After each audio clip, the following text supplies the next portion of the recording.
right, morning everybody. We still have our cycling bib shorts ingrained into our legs after this morning's workout. Cam, Roach with me here, he did some pure savage riding and I did some intervals with the Southside Cycles crew.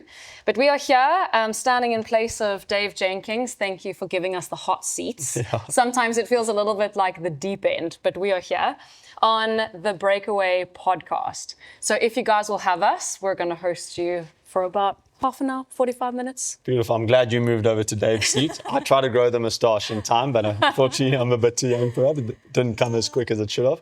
And just to correct you, I didn't do the Savage Ride. Oh. I did ECC Tap Out, but that's fine. We will dive into that just now. Can't have an opinion if I don't do it. So maybe that's a little invite that I should be there next week Tuesday. If we'll keep up with you, but we can try.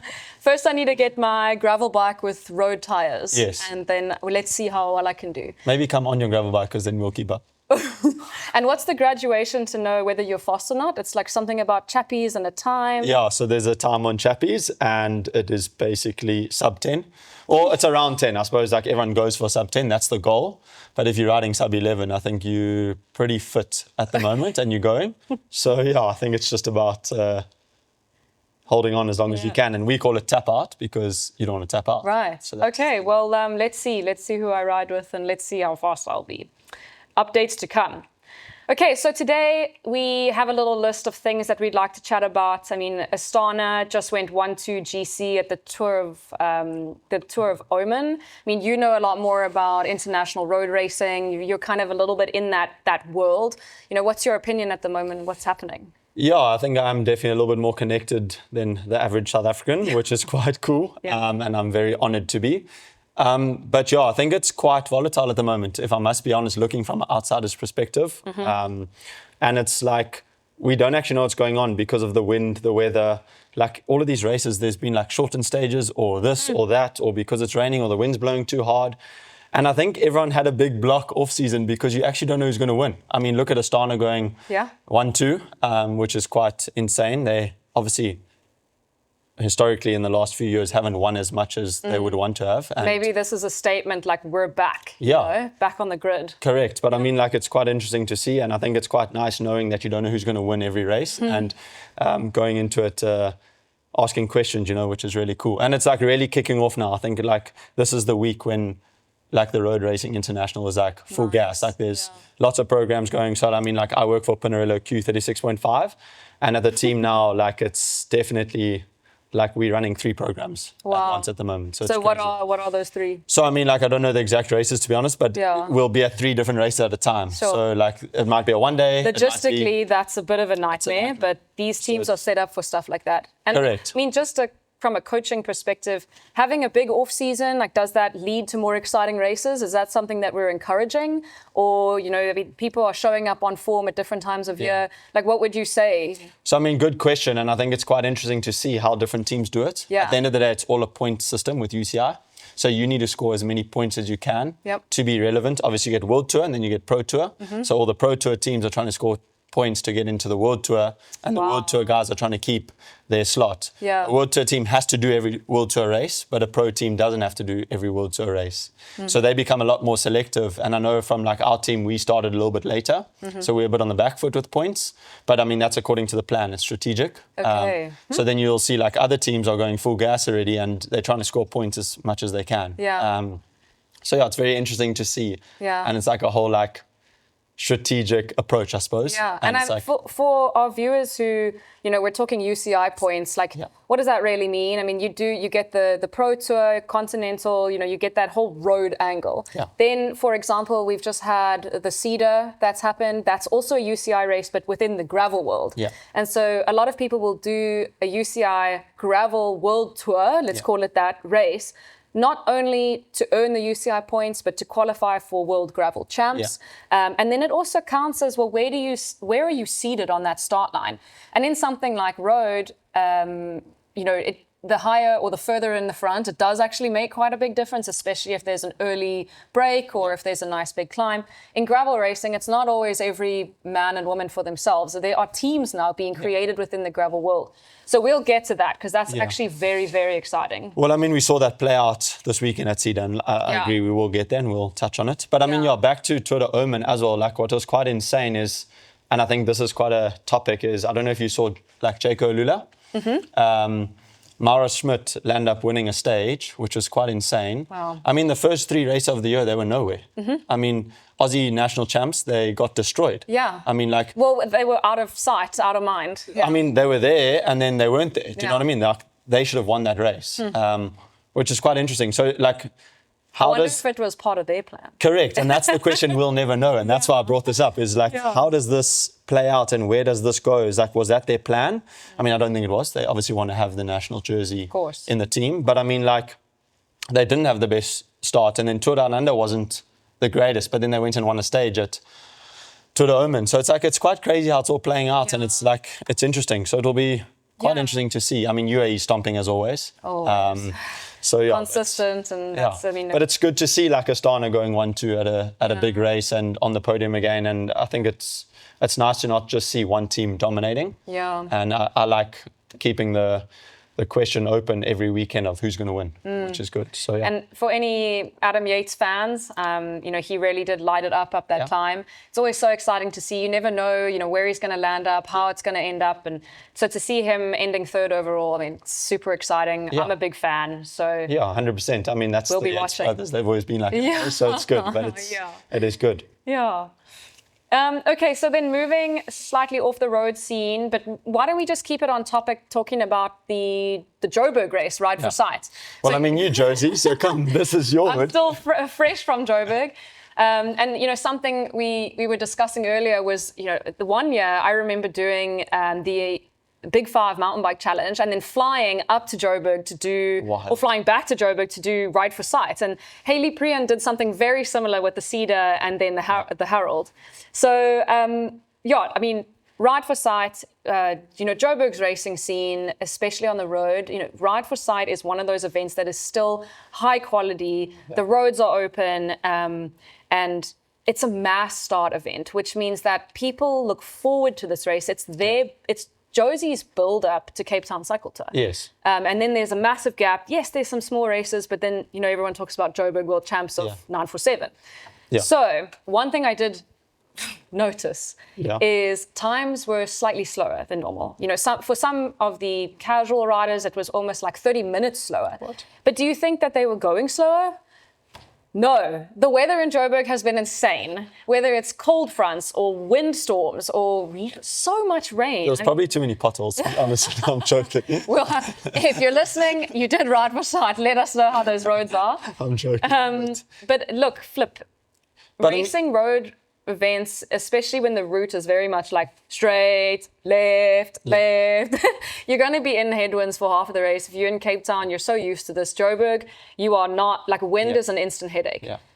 So Flip, what's your take on windy road racing? It's quite interesting because what's actually happening with the weather in the world? I mean, like it's been quite windy in Cape Town recently as well.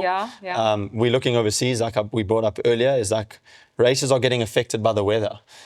And I mean, this goes according... Tour Down Under. Correct. And this goes against people's like plan and strategy. Like what does it do to confidence? What does it do to just like the strategic plan going forward for the team? Like how do they restructure? Because I mean, like you might be doing this event as a Cedar for a big race like the Cape Town World Champs of Cape Town Cycle Tour.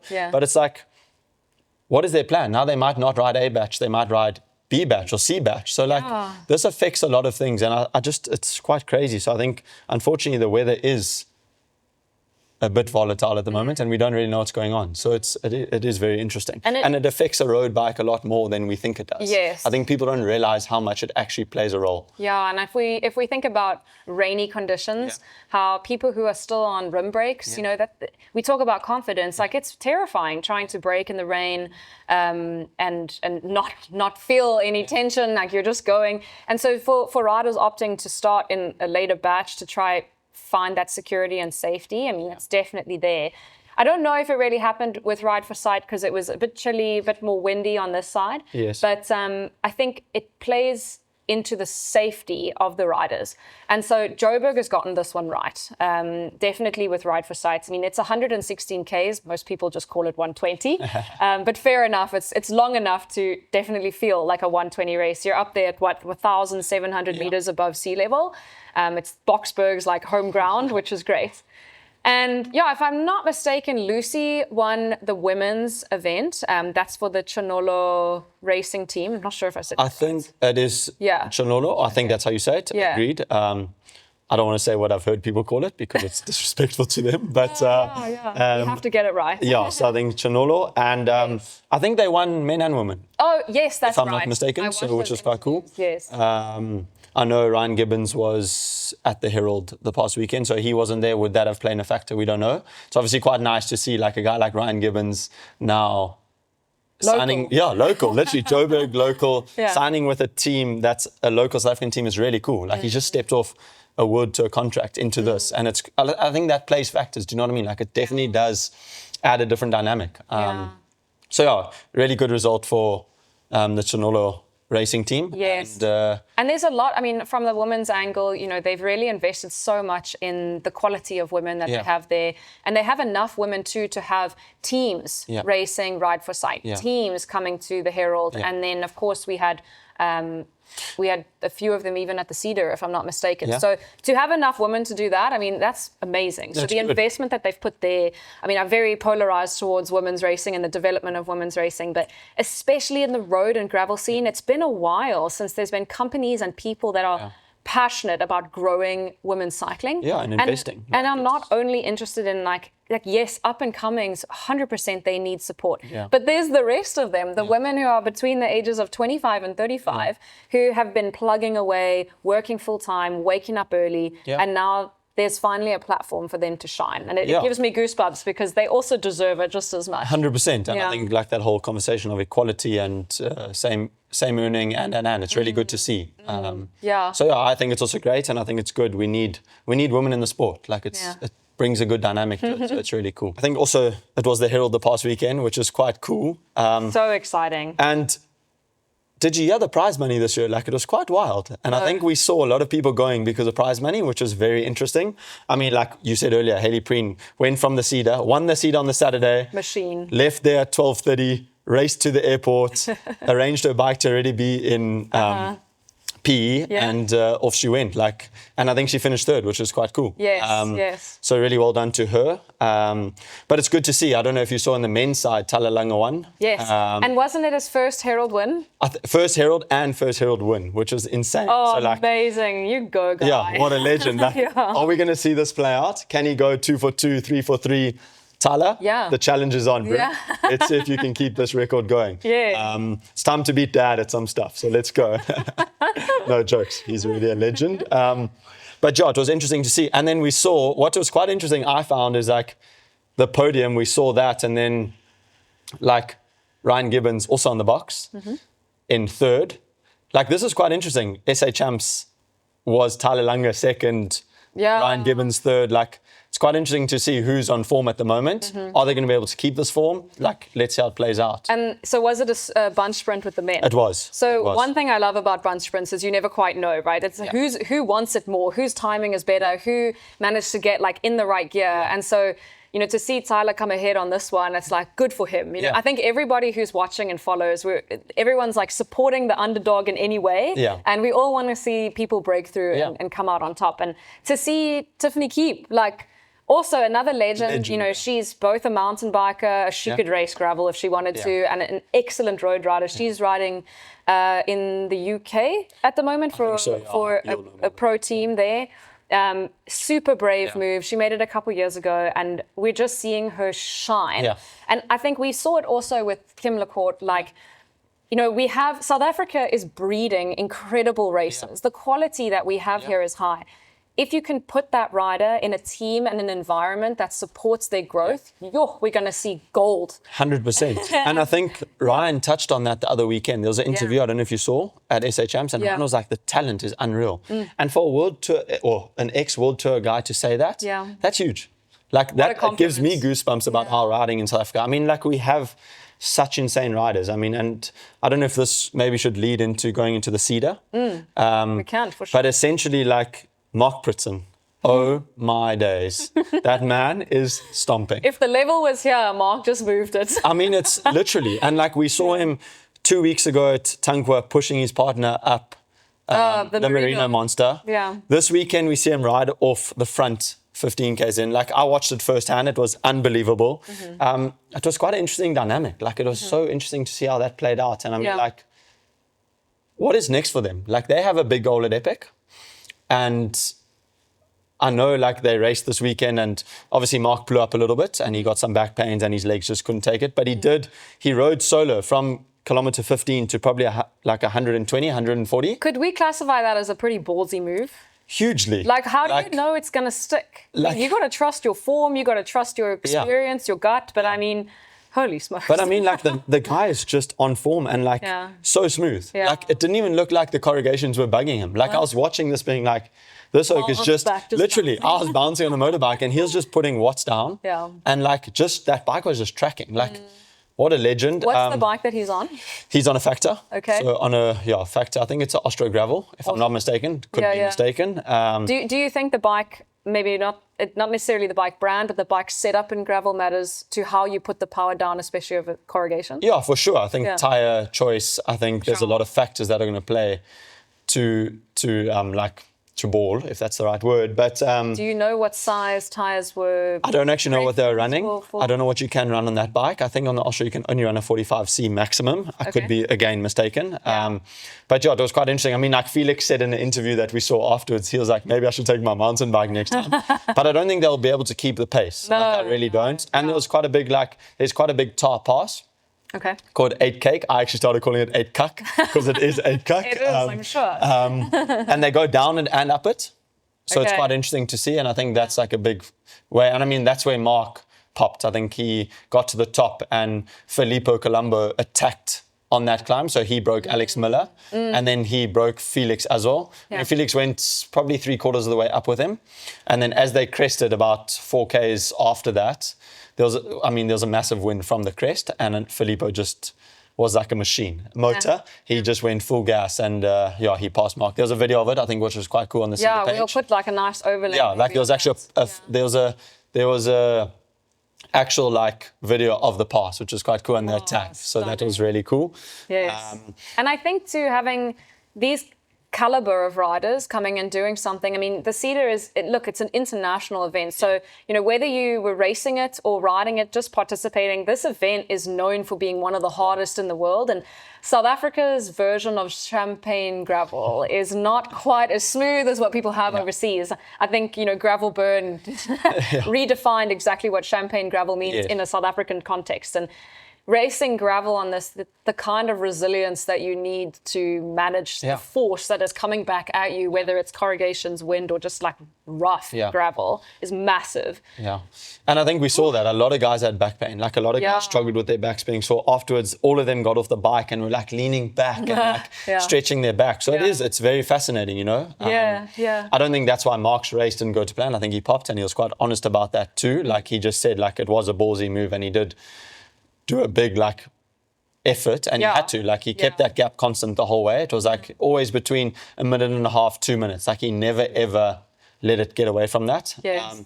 And what was quite cool to see at the end was, I mean, like how the two teammates finished together. So I mean, like that's obviously the epic goal and where they're going. Like a fairy tale ending. Correct. I mean, like it was quite cool to see. And but then like the questions get asked, like, should they have worked together from the beginning?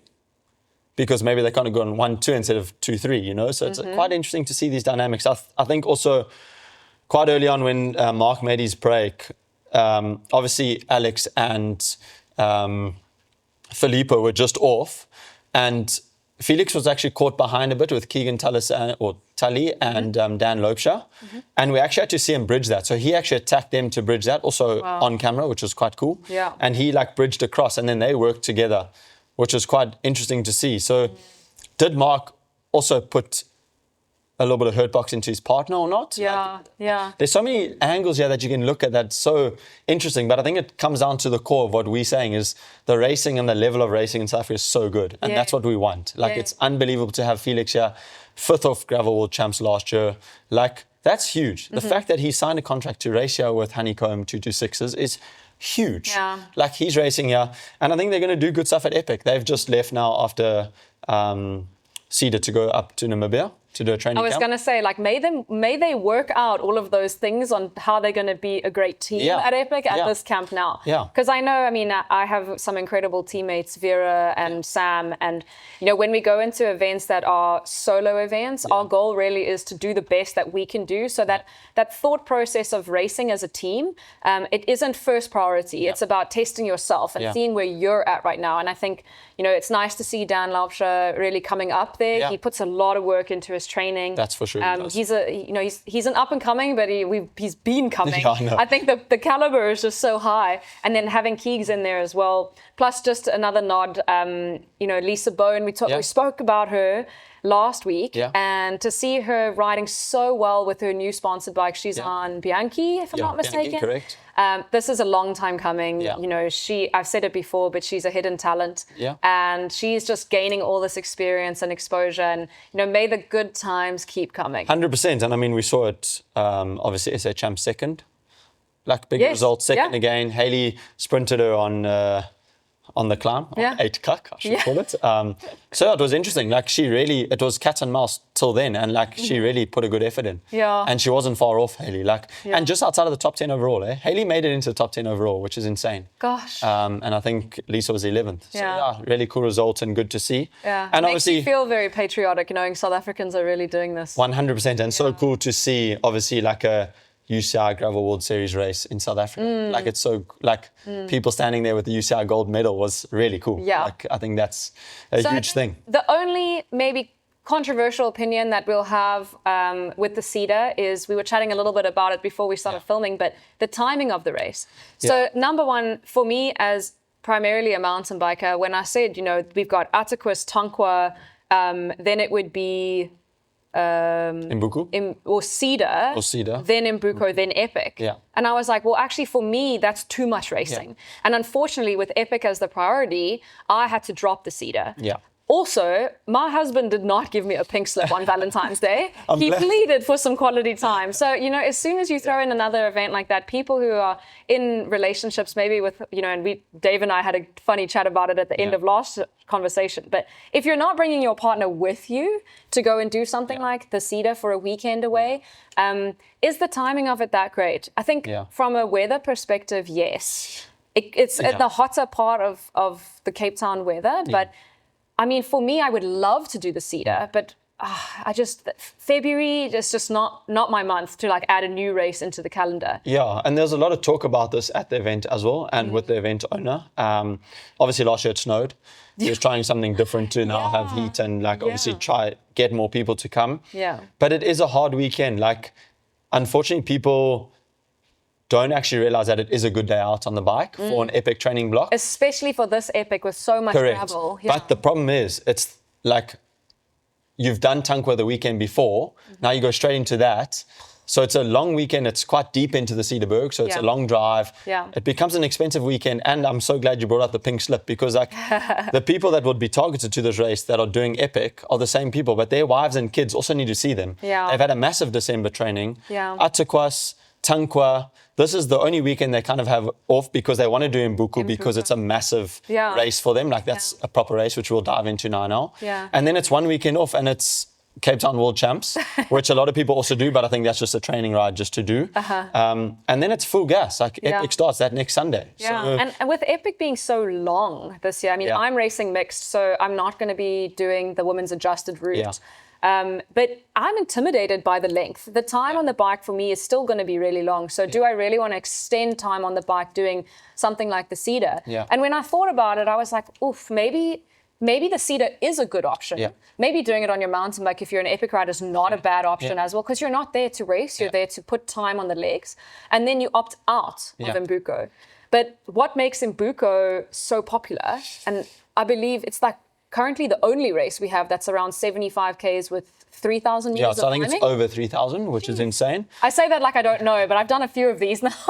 It Yeah, doesn't and top feel- 5 did a few, so let's just be honest. It But doesn't yes. feel like 3,000 Yeah. meters though, because you technically climb half Yeah. and descend half. Yeah. And I'm just for the record, I'm there for the descending. Yes. I am. I mean, you have that cliffhanger, which is insane. Yeah. Which is next level. Yeah. But yeah, I think a lot of people do Epic because it is punchy climbs that are what you get at Epic. So yes, it might not be a long climb like you'll get at the Cedar, like that's 20 Ks long, but it's a maybe 6 or 8 kilometer climb that's steep, and that's what you're going to ride at Epic. Yeah. So that's why people come. Yeah. And the elevation gain over Epic is huge. Like Epic's known for the elevation gain. It's the hardest stage race in the world, Yeah. you know, for mountain biking. Yeah. So you want to prepare as best. I mean, so maybe, you know, let's say Cedar kept the date for next year and we get the launch of Epic Route. Yeah. I think for those who struggle with the pedaling, who struggle with the long open gravel roads, Yeah. opt for Cedar. Go Correct. to the Cedar, Correct. ride your mountain bike, like be a little 100%. more comfy, practice with your hydration pack and all that, like get the time in.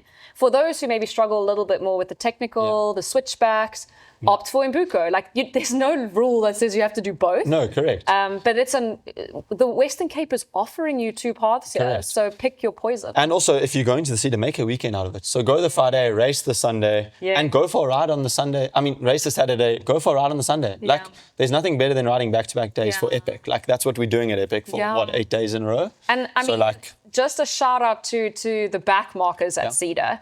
It's a much longer day out. We have Natalie, Stacey, and her husband Dwayne, who, you know, they kind of entered. It was their Valentine's experience and their first Cedar.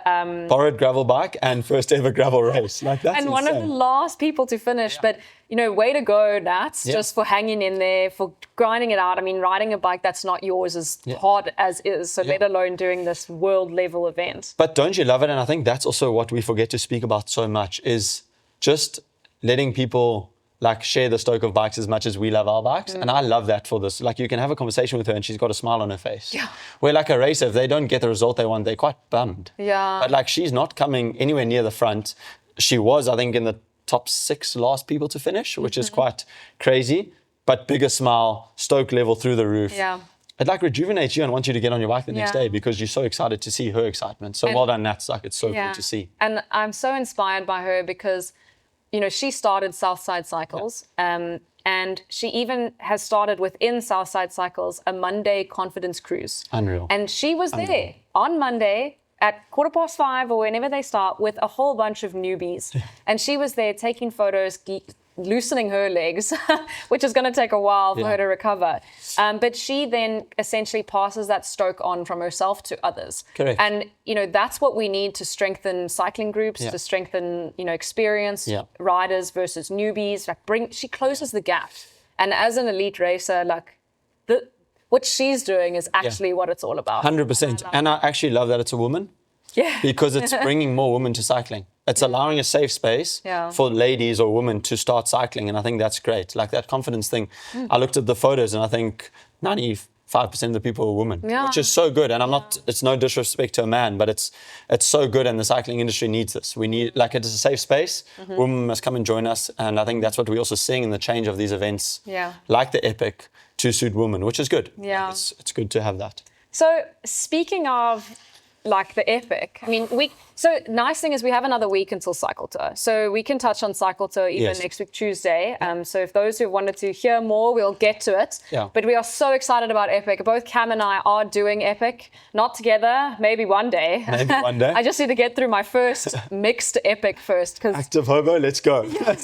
Team Active Hobo. racing mixed is nothing like racing women. And I mean, it's a lot faster for the women. I have an amazing partner who's, you know, we practice a lot of pushing and pulling, that's for sure. And I mean, he's done a lot and he's been in the leader's jersey in Epic, which is I'm huge. like semi-terrified, but at the same time, I want to show up and do my best. And so, you know, let's break down Epic in a sense. One of our markers here is the Epic punishes small mistakes. Yeah. So what kind of small mistakes would you point out leading into this year's Epic specifically? I think just to, go back 2 steps is yesterday, Epic's 4 weeks away. 28 days and we're racing. Oh, gosh. That's wild. Like, Yeah, Are people, like, yeah, it's Am I ready? Yeah, it's about to get ready. Hopefully Sarah doesn't beat me. But, yeah, we'll go with that. We'll tackle that another day or afterwards. At least you're not on hardtails, right? Because Yeah. Ollie's done that before. He's done 16, and I think Yeah. he's done half of them were on a hardtail, which is crazy. But yeah, I think the small, like Epic does kill small mistakes. So it's like, there's a list of this. It's nutrition. So the lead up in nutrition and on the day. If you don't like take the correct amount of nutrition and stick to your plan, it really can mess you because it's the accumulative effect. You're doing this day after day and you have to get up and show up every day, which is the biggest part, and people don't realize that. I think also then the next thing leading on from that is like saving your bike, saving your tires. A lot of people think, oh, it's a downhill, let's go full gas, we can make up 30 seconds. Yeah. What is 30 seconds in 25 hours of racing over the week or 30 hours of racing in the week? Yeah. Because a puncture is going to set you back 5 minutes. I actually learned the hard way at Tankwa. I punctured within the first 20 Ks on the Merino day. And yeah. So that's why I saw you pass me, then we passed you, then you passed me. Yeah, so like it was quite interesting because it's like you lose a lot of time, you get frustrated, and then it's like you go deep to catch back. And we did go deep, but then it was like, you know what, let's actually save ourselves. And then the next descent after Merino, like Ollie and I can descend and we quite evenly match there. And I think that's why we're such a strong partnership, is because of that. But I thought afterwards, it was the red bibs. I mean, the red bibs are, wow. Like we always get told we're best dressed. I mean, don't lie. You also got red bibs. I have So red like bibs we're in this now. together. So it's quite interesting to see because it's like we then went full gas down the downhill on the other side and we're like, was the 30 seconds to a minute of time we made up worth the risk? And That's a good question. probably is not. So I think that's where people don't realize is like, just have your wits about you. And I think I'm going to use a quote that my Epic partner uses. Okay. It's a long road to Paris. Piano, piano, piano. Like it's a long Love road to it. Paris. So True. it's known as the Tour de France of mountain biking. Yeah. And the Tour de France, it is a long road to Paris on the Champs-Élysées. So I think like, remember that, guys. It's not about going full gas at the beginning, but rather my advice to someone would be start slow, finish fast. Yeah. And you've got huge days ahead of you. Yeah. You know, I like that. I think you've touched on two things. One is tires. Yeah. So if you're looking at tires at the moment, I mean, I wrote down a whole bunch of things from my personal experiences. I've raced on Maxxis tires. You know, I've done the Icons, the Recon races, the EXO walls, the double side walls are always preferred for something like Epic. Yes, they're a little bit heavier, but to be honest, if you're just riding Epic, like you're not going to notice. Correct. You're going to prefer having that safety and also that quiet confidence that you'll be all right. The tire choices, sorry, I know you want to say something. No, I want to elaborate on that. It's just because like we looked at Nino a few years back. Yeah. And they ran light tires. They punctured every day. Oh, They didn't what win a the headache. race. Like, do you see what I'm saying? Yeah. So like, where do you draw the line? Yeah. And like, it's that same rule of 30 seconds overall on a day or 5 minutes when you puncture and you have to plug and bomb and... Yeah. So, And you know, sorry to interrupt. But No worries. I mean, with the women's adjusted route now, racing times are going to be a lot faster. We're looking at like 3.5 to 4.5 hours of racing per day. Maybe it is worth it then. I mean, the women now are no longer racing 5 to 6 to 7 hours a day with the standard route. So, you know, looking at the risks that they're going to take, I'm excited to see what are those changes. Where is the women's racing going now with that? For we call you average Joes, but if you're doing Epic, you're not average you're at not all. average. And if you've done an Epic before, you're also already in the class of, you know how to suffer, you have the grit. Yeah. You know, I think tire size is getting bigger. So 2.35 seem to be like the standard. It's comfy, a little bit safer, more surface area to roll over those rocks. But I also think that naturally comes with rim sizes. So on a lot of new bikes, a lot of the rims are wider, which gives a lot more like stability and stiffness, which is really nice. And I think it's good. I think it's nice to see it. I mean, South Africa is like the tested place for breaking rims. And I think Cape Epic is one of them. So a lot of people come here and test stuff like that. And a lot of these brands do. Yeah. I think a lot more testing happens here than we know in the average. I mean, I know for sure it does because we're in the scene. But as the general public, you guys probably wouldn't know that. Yeah. So yeah, I think like you're completely right. Like a wider tire is almost better. And it's that whole balance. And I think another thing to touch on is once you make your decision on tire or chainring size or whatever, stick to it. Don't second guess yourself. Don't change it the day before. You've got a plan, worked your plan, commit to your plan. Like that's what it is. Yeah. Don't second guess. That takes more out of it than not. And I think Yeah. that's another like marginal gain you guys can do for Epic is Yeah. not to, oh, I should worry about this. Oh no, this guy's running this. Oh, I'm in the pen. I must change this tomorrow because that guy's running this changing size. Am I going to keep up? Do what works for you. You know, a quote from people that have done many, many epics, and they remind me every single year is, don't sweat the small stuff. Yeah. We sweat the small stuff before Epic. Correct. You get all the nitty-gritty sorted. And then when you get to Epic, keep that stress low and focus on like the present and what's happening in front of you. You've spent all this time, money and effort to get to that line. So at least look around and enjoy it. 100%. I mean, talking tire choices, Vittoria, especially with testing, they've created Epic-specific tires. In 2019, I remember racing, it was the Baza on the front and the Mezcal in the back. Slightly harder rubber compound, fantastic in dry weather. We used one set of tires the whole week, which, you know, if you're worried about your tires, because they do degrade over the week, there are a lot of people who buy another set and swap halfway. Yeah. I'm one of those people because then it's one less thing to worry about. 100% agreed. And it's, you know, if your tires were like your tires were injured at any point in the Epic, then at least it's sorted for you. And if you do puncture, I mean, it's less likely in the second half if you've got new tires. I think it comes with the rough terrain, and I think it also comes to what compound tire you're running. So like for us, I mean, my first Epic was last year, so you've done more than me, but we went Maxxis Recon race just because it is a more hardy tire. Yeah, and like an Aspen for me is just not going to work at Epic. Like it's a light tire, it's extremely fast. Yes. But like we need the strength. Like and I think it kind of comes down to what you decide. And like if you're going in Aspen, then you might want to change it halfway through. But a recon race, like I know we rode the whole of Epic on a recon race. It's a stronger tire. So you're safe to ride it for 8 days in a row. It is 8 days, because of prologue. So 8 days in a row. How many have you done again? 1. And you lose count of how many days when you start. It feels like it's a lifetime at that event, but it's okay. So I think that is definitely a factor, and I didn't know that Vittoria actually made an Epic specific tire. That's fascinating. I'm going to go and do some research on that. Yeah, please do. And if anyone is riding them, like put your comments in here. You know, I've got one more tire to mention that I've personally, it's always easier to talk about it if you've done it, but so Specialized, you know, they have a massive range. Maxxis have a bigger range, but with the Spares tires, I was running Fast Track on the front, but then with the Renegade on the back. The Renegade like structure of it. Oh, on the front, on the Fast Track. Yeah, and then with the Air Track on the rear. Okay. Oh, sorry. So the Air Track replaced the Renegade. Okay.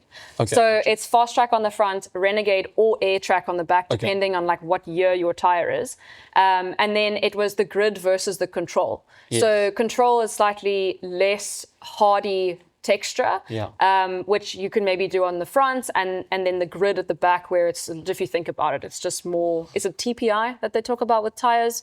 And how that's the thread count of it. Correct. So for those geeks out there who are interested, like again, put your preferences down because it's all about rolling speed and confidence. Yeah, and there's like, if you guys Google, there's even websites that literally, it's their business that they like test every single tire. So you can go and see everything about a tire. You can type it in. I don't know exactly what the website's called. We'll do some research and insert it at the bottom. But click the link and you guys can go and type in whatever tire you want to run and compare it to what you used to run and see the gains, is like for the geeks. See the gain or the disadvantage or the advantage. And make a decision off that, which is quite cool. And tell me a little bit like tire pressure, right? It's a discussion. We could spend a whole hour on it. But if you were to go, what does it feel like to ride tire pressure that's too hard versus too soft? Like, what would you say? Good question. I'm a bit biased in this opinion, just simply because I naturally tend to descend faster than the average Joe. So I naturally run a higher tire pressure just because I don't want to pinch flat on the down. Got you. Which is a good and a bad thing, because when you're going around like a loose corner on a gravel road, it tends to like wobble and want to slide out a lot quicker than if it's not. And obviously it makes for a rougher ride. So like there's a lot of like pros and cons to this. I think as an average Joe or just a normal person, I'd say run a more mediocre lower tire pressure. If you're not racing and you want to finish and you want to have a good experience, you want to get ultimate grip. So put it down, like keep it safe, keep it on 2 wheels. That's what it's all about. Because I mean, I do ride at times thinking like, shit, that was close. Like, like maybe I should run a little bit of a lower pressure. But then saved you. Correct. But then you're going down the hill and I'm like, okay, this is why I'm running this tire pressure. So I, on purpose, I know a lot of people run 1-to-1. I actually run different tire pressures front and back. So I run on the front a bit softer so that I have that grip so that I can push it into a corner. But then I know on the back I'm safer, that I can not pinch flat, and I can, if I do make a wrong move, like by trying to hop something or hit a rock or something, it shouldn't, first of all, pinch flat the tire or puncture the tire, and then also destroy the rim. Because the next thing you want is 60 k's deep. The closest tar road is 30 k's away. And you break a wheel. And if you break a wheel, that's a long Correct. So for me, that's I always go safety, is run a little bit harder. But I think, like for the average guy, run a mediocre tire, not too hard, and not run a mediocre tire pressure, not too hard or not too low, and play the safe game. And just remember in the back of your head, but also, guys, go and test this. Do not try and do this on the morning of Epic, of Prologue. Like, this is not when you do this. We test tire pressures and shock pressures and everything. Like now, this is what we're doing now. You're fine-tuning, you're getting ready to rumble. The week before Epic, your bike should go for a service a week and a half before. The week before, you should be riding your bike, making sure the thing is mint. Like, you shouldn't be changing anything the week before. It might be like one little adjustment, but you should be so comfortable on your bike. It should be second nature. You should know what to pump the tire to. You should know what your suspension should be. Like, it's time to go. Do you know what I mean? So, and I mean, so kind of going back to that question for people, let's say there's a few watching here that are relatively new, right? So Epic is like maybe a dream on the list, but when it comes to tire pressure, they're interested. Well, what does it feel like to ride tire pressure that's too hard versus too soft? So just to set the stage, if your tire pressure is too hard and you're going over bumpy, rocky kind of terrain, you bounce a lot. So hence why maybe at the Cedar, the gravel tires are a lot, narrower. The tire pressure is slightly harder because it's gravel. Their backs hurt. I always say often one of the first indicators of tire pressure being too hard is a sore low back. So think about it like, yes, there's suspension as well that you want to get the pressure right. Maybe we chat about that next week. But tire pressure can be the difference between like pain, that sharp pain in your lower back versus not. 100%. Hardtail, softtail. Essentially, like not in a funny way, but it can really. That's how much of a factor it can be. I mean, you said, you lose traction. You lose traction because there's less surface area touching the ground. So if you think about why do you need to have squish in your tire in the first place, it's so that the tire can wrap around those rocks. It's compliance. You essentially want it to comply around the ground below you. So you want it to ride and grip to every rock, ride and grip to where it's harder. It doesn't have as much compliance, so it doesn't naturally. It just stays firmer. So then it slips easier. Like ricochet. I always feel like I'm just pinballing myself on the way down. I mean, do you run same tire pressures back and front? No. So I'm also softer on the front, kind of like a 0.9 or 1 bar, and then at the back I'm like a 1 or 1.1, just depending. We also take into consideration temperature. Correct. So if you are one of those people, you want to start on slightly lower tire pressure because the heat then makes that tire harder over time. But if you get it wrong, which I've done that at Epic before, and it's a cloudy day, then you break a rim. That's exactly what you do because your tire pressure is too soft. So that's one of those things. Like, how do you know your tire pressure is too soft? Well, you can burp that tire quite easily. It literally is moving around on the rim. You'll feel it at the back. You feel like you're kind of ice skating. There's just, you cut sidewalls, punctures are way more likely. I always say to people, I think it's worth investing in a personal tire pressure gauge. Agreed. Because every pump is different. Correct. Right? Like, you get the experts and the mechanics that have it, but like if you have your pressure gauge, like you know what your number is. And that's way more valuable to have because you can have confidence and you can trust 100%. that. Well, there's two things to this. Is either have a pump that you use the same pump every time, that you don't use another pump. So at Epic start line or before you leave your accommodation to go to the start line, you use your pump. Don't borrow someone else's pump because I think the pressure gauge could be different. So agreed, whether it's a pump or it's a tire pressure gauge, make sure it's yours and that you use the same thing. So it's consistency is key. I think that's the biggest thing. And for people like me, it's all about the squish. So feel your squish on the front tire that you like to have. If it's squishy enough, you're good. So does your thumb hit the rim? No. Okay. So I don't go all the way there, but I definitely push halfway through the tire at least for the front. And then at the back, it's just a little bit harder. Yes. And when I do, I put one thumb on top of the other and I really press down because I wonder what the kind of force are we looking at pushing onto like a rock onto that rim. Yeah. And then you kind of just stick there. So you'll often see me kind of like feeling around, is it squishy enough for what I like? And then I think just to change the subject, sorry, Sarah, is like the epic lineup this year is huge. And I'm going to follow this into the next conversation for us. Yeah. But like, I think we need to do a proper dive into maybe next week of epic, like the competition coming or the week after Cycle Tour. Maybe we do that. Yeah, but I think everyone should go and start having a look. Like, there's some ladies teams that are coming together. I think the ladies racing is going to be more exciting than I love hearing men's. that. Like it really is. Like we're seeing internationals, Kate Courtney, Hayley Smith, and like they're not just teaming up with other pros or like big names. Yeah. Not disregard to South African ladies, but like they're choosing South African partners, which is unbelievable. Like I think it's going to be so cool to see. We also have a powerhouse of a South African team. One of the ladies won the red jersey last year. Yeah. Do we see her go back to back and do that with her new partner who is stomping? Sam Saunders is on top form at the moment, which is unbelievable to see. Yeah. So I think like that's also a podium contenders, like I think it's going to be so cool to see. And I think like it's a new teaming. I'm excited to see it. And I think we should really dive into the strengths and weaknesses to partnerships and maybe we do like a proper series on that. But I think everyone should start looking at it. Like it's really cool to see. Yeah. The mixed racing is always hard. The amateur racing is always hard. Yeah. And like it's stacked. So it's really cool to see. And I think leading into that, and the reason I brought that up is this weekend, we have a massive race coming up. That is a big one on the calendar. It's pretty new to the series. Yeah. But it's really taken off. Like it is crazy. And we see huge names race this race. Imbuko Big 5.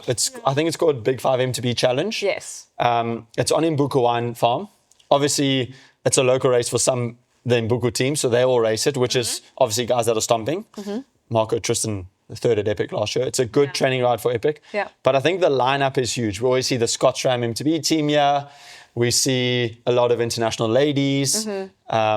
I know Vera's going to come out again. Make sure she's there. Which is good. I know Greta, like, she just won Tankwa Trek. Long days. She's an XCO rider. She's staying for this race. She's going to be a top contender, but this is like people that could win XCOs overseas. Yeah. And talking about XCOs overseas, sorry, I'm jumping around here, but there's one thing I'm a bit upset. There's so many races. I know. There's one thing I'm a bit upset about is that Luke Moyer is not coming back to race in Imbuko this year. Yeah. I know last year was on the podium. Yes. He just podiumed the Trail Seeker. And he just podiumed his first race of the season overseas. Like, oh, wow. It's crazy to see. And like the depth of this field at Imbuko, or the Big 5 MTB Challenge, is wild. Didn't he not have a sponsor last year when he did Imbuko? And it was a part of his whole, like, he had a team and then the team dropped him. And then it was like, we all just were rooting for him because it was Luke Moore. Like, we've seen this kid grow up. And now, now he's more like a young man, actually. Yeah, but literally. He is crushing it out there on the XC circuit. And, teammates to Mona as well. I mean, that's an amazing team that the structure, again, South African rider, good environment, supportive team, you're going to see gold. And I think you're completely right. And it was interesting to see because last year he did come with no sponsor. They just got dropped. He had signed a contract. The team fell apart. Sure. And I think what was quite cool is being a South African, we saw a local South African company jump in. As of Chiavita, like huge ups to them. I know Shoal and the team really jumped in and like kickstarted it, got him on the map, and like they gave him everything quickly, helped him out where they could, and like really jumped in. And we saw him succeed. I know everyone was rooting for him at Imbuko. And it was so cool to see. And he literally raced with a Chiavita, I think, logo and a plain shirt. And it was like, just nothing next to these. I think he wanted to put your name here so that people could sponsor him because he just lost everything. And like, yeah, he had an unbelievable season last year. He podiumed another overseas race. He's just podiumed another one now this year.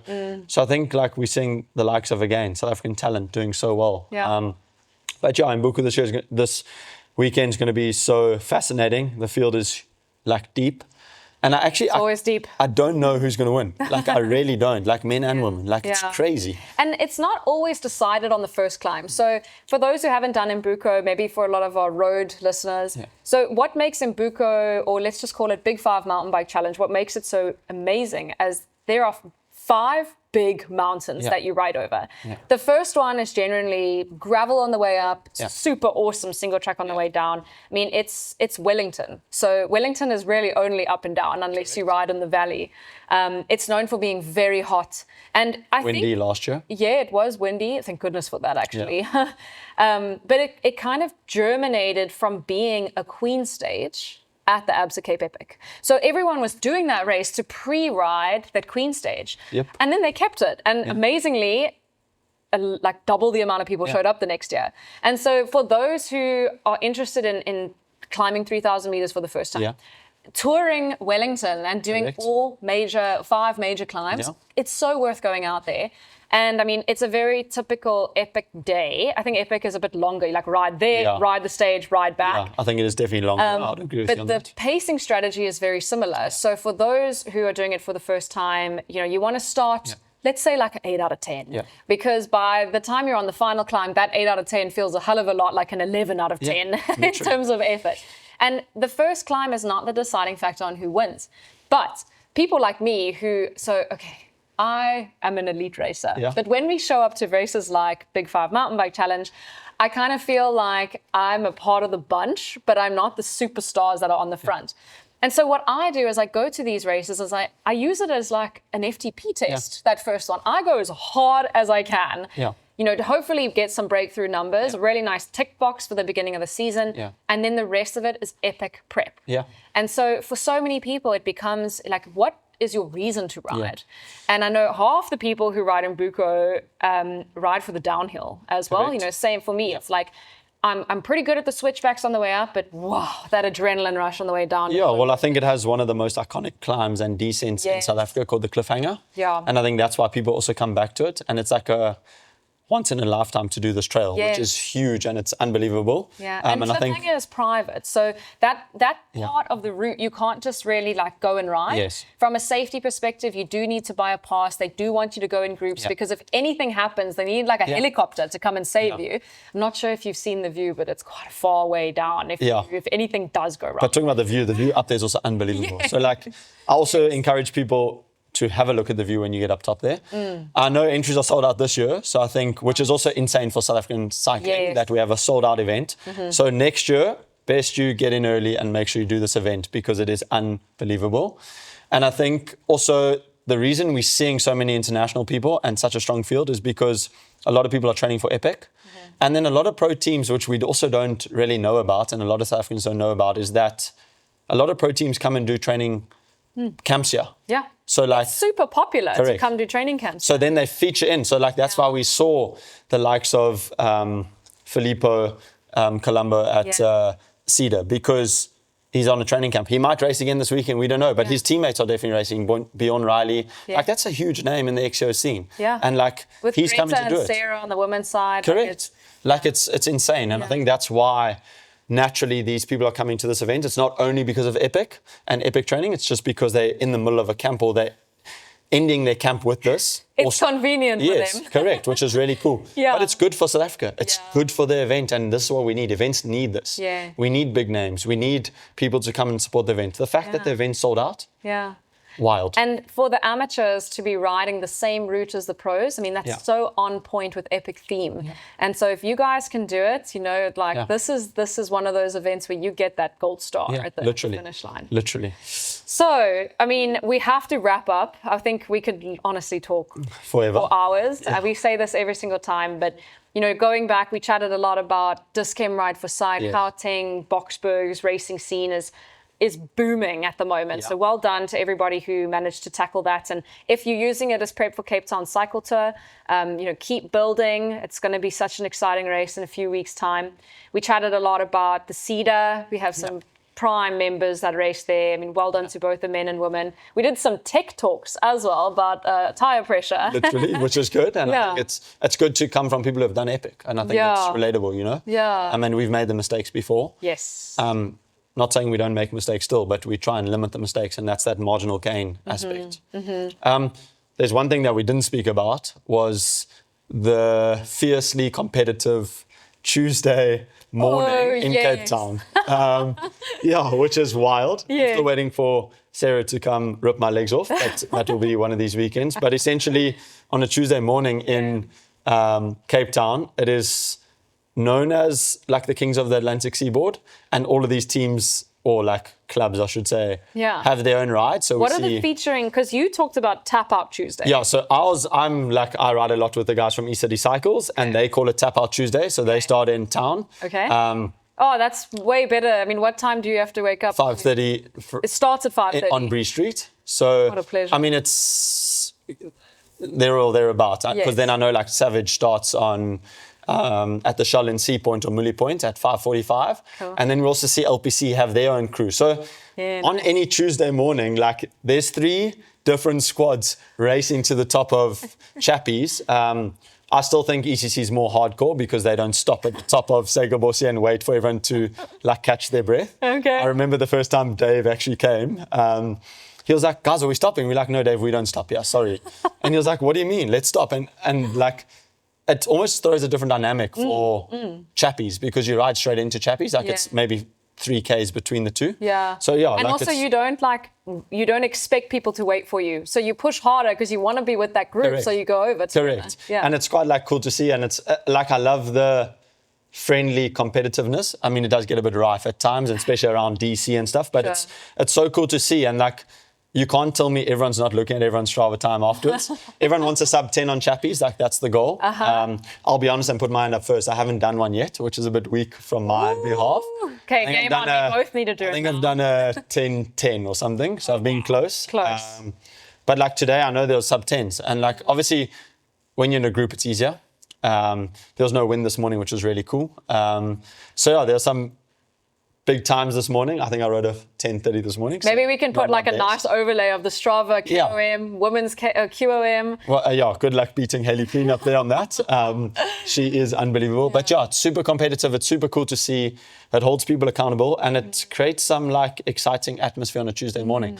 Yeah, if you want to get that racing feel, if you need to be in that bunch, you know, and get that feeling back of racing. So I think next week, if you want to be tired at work on Tuesday, either meet Pure Savage at the corner of Mulu Point by the Shell at 5:45, or ECC on Bree Street at 5:30, and come and have some fun. It's obviously competitive, but friendly banter, which we all love.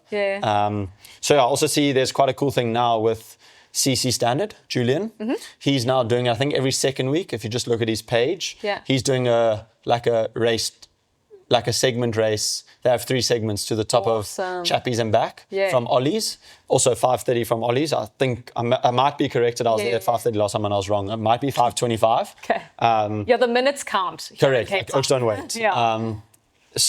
But there's all those cool things happening on the Atlantic Seaboard on a Tuesday morning. There's no excuse not to get involved. Guys, jump in. Like, it's Cape Town World Champs in 2 weeks' time, 3 weeks' time. So, like, we'll see you there next week. Come, and put a time down.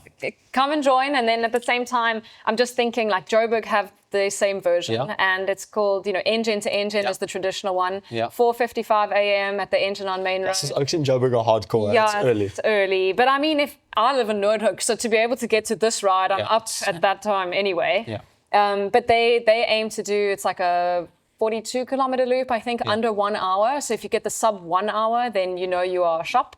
Lots of women go, and that's something I wanted to add. So this Tap Out Tuesday is not just for men. So there are a lot of super strong ladies there, and it's nice to see them feature more and more and more. So same thing with this NGen group. We'll almost like update you on next week Tuesday. Literally, and we must. How did they go? And who got a sub 1 hour? And what's happening in Joburg and Cape Town? Yeah, like it's cool. It's good to do. And I think it always also like ramps up towards racing. Like people get more excited. So like August time or Cape Town Cycle Tour time as well as DC. But don't be shy. Even if as a guy or a woman, don't be shy to come. Like I said to you, Savage regroups at the top of Segabossi. So, and the top of Chappies. So, like ECC, we only regroup at the top of Chappies, really. But, like, come and regroup, be part of the community, and every week, if you're a newbie, try and make it further and further with the group. Yes. Like, that's the goal. Yeah. This time I made it to 12 Apostles. Next time I'm making it to Ladado Lights, and where am I making it next? So And it's nice. Once you make it past a certain point, you are bound to make it to the next one. So it 100%. kind of helps you step up your own game. Yeah. So coming back to the Cedar. Yeah. I don't know, obviously with Mark making his break, and like I said to you, Felix mentioned that he would have probably been on a mountain bike. There's a little bit of an interview between the two boys afterwards. My name is Mark, sitting here with Felix. Just a little recap of the last weekend's race. And so Felix, tell us, how was Cedar for you? It was very nice. It's a race I won last year, so high expectations from everybody. And yeah, we had a super strong team there. Mark attacked like 15 Ks in, got caught sadly because of some back pain, and then we just had a team race and finished behind a super strong Filippo Colombo. Yeah, I mean, back pain is part of it, but at the end of the day, just didn't have the legs. That's the long and the short of it. I mean, if you have the legs, you'll survive, but unfortunately we didn't. But I think we played it well. I mean, we had a good race. We, made sure that we raced together as a team, and I think all in all it worked quite well. I mean, second and third, Cedar. Yeah, it was a good race. But how was the terrain for you? Well, it was brutal. Cederberg Mountains with the gravel bike.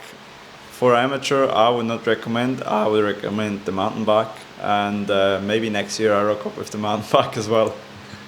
Yeah, absolutely. It was a tough course, as it is every year, except I found this year with the headwind and then the corrugation and all that made it a little bit more rougher. So yeah, but it was a good day out for us, and we still had fun camping and spending time with some good people. Mark was quite nice enough to share his power profile. These numbers, though. Yeah, Please, can you just hold it on screen for longer than 1 second? The man is stomping. Your head's going to be blown. It's so good to see a South African this strong. Yeah. It's so cool to see Mark. And thank you for sharing. Yeah, thank you for sharing. And Prue, tops to you. Keep it up. And I want to see this momentum keeping into epic. Yeah, well done. It's wild. But it was quite interesting to see how hard he went out and how it faded off towards the end. So we'll insert that too for you guys to see and have a look at. Perfect. But yeah, super cool to also hear it from the pros and hear their actual perspective of it. And see, I think we should start doing more of this and trying to get more pros to give us a one-liner or a little video interview or send to active. Yeah, guys, please share. We were a bit bad. We didn't really share much about the Peninsula Marathon. We will get there. Running is coming. We love running, don't get us wrong, but the cycling at the moment is just taking off. Yeah. It is the heart of cycling at the moment, and I promise you post-Epic and post-Cape Town Cycle Tour, we will be more effective on the running front, because then we have some big races. Cape Town Marathon, new date. Obviously this weekend being Cape Peninsula being a... Yeah, that was a big one. And it was a huge one. Times. Yeah, amazing time, some headwind, but also qualifiers for these big races. Yeah. So for Two Oceans, for Comrades. So we haven't forgot about the running. We need to prioritize it next week. Next week. Next week we'll prioritize. Well, I think give us some time until after Epic or Cycle Tour. I think Epic is obviously the big build-up, but yeah. Or you know what? Dave can speak about it while we at Epic. Yeah, there we go. So let's hold Dave accountable. We're not going to be here. Dave will speak about it. Sub in a runner maybe to have a good point of view. Dave, you're on the run. I want to see you sitting here. So speaking of videos and stuff, I think if we had anybody that shared a video, of their local club, of some vibes that are going on, whether they're running or riding, we want to share that at the end here. If you haven't sent anything through yet, please do, because we want to know what you're up to, whether you're in South Africa or abroad. Show us the gears that you have. Let's give you some limelight. Tell us who you are, where you're from, what you're doing, just to have that really nice interactive sense. And of course, always send through questions that we can grow this podcast with. Don't be shy. Yeah. We've all been through it. Dave's a frother. He loves it. I don't think he's raced mountain bikes and stuff as much as Sarah and I, but he's got his insights, which are really cool. And he's doing good things. And then obviously Sarah and I will bring a bit more of actually in the peloton, insights. First-hand experience. So I think I'm not a pro. I'm just putting that out there. But we mix with them. I work the events. Yes. I'm there at the events, and I ride the events. So like, Yeah. don't be shy to ask us. We've got one of our top lady cyclists with us. So yeah, let's grow this thing. Cam, it's been a pleasure. Yo, thank you. You did so good for your I was first a bit time. nervous. The heart is, I'm sweating. I'll show you guys. I'll put my heart rate stats on you, but this is more nerve-wracking than racing epic. No, I'm joking. But thank you guys so Yeah. much for having us. So what a Yeah. pleasure as always. Yeah. We'll see you next Tuesday. This is over and out for the Breakaway podcast. yeah, keep it on 2 wheels and enjoy your week of riding.